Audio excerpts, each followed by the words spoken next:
Hey, stop, please. A Walmart employee punched and kicked by an irate customer who turned violent after being asked to cover his face. Police arrested a suspect and say the victim was only doing his job. Certainly business owners have the right to refuse customers entry into their premises based on the lack of wearing a mask.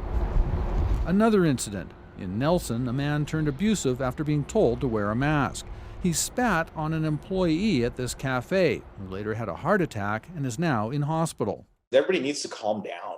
Everybody's entitled to their own opinion, and you may not like certain things, but I mean, people are just trying to work, and we're all trying to get through this. We've heard stories this week, and they make me very concerned and sad. For months, Dr. Bonnie Henry resisted calls for a mask mandate, saying it would create unnecessary challenges with enforcement.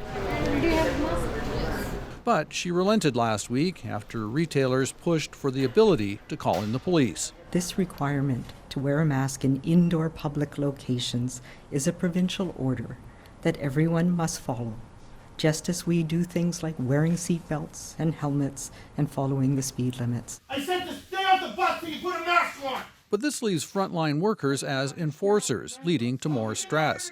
This BC Transit driver yelled repeatedly at a man for not wearing a mask. I'm sorry! You're not wearing a proper mask! Get up! And kept yelling even after the passenger apologized.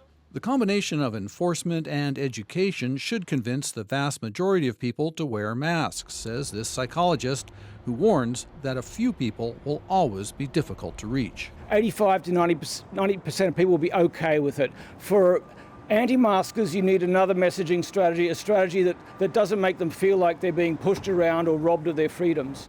His advice, if you see someone breaking the rules, better to bite your tongue than risk things turning violent.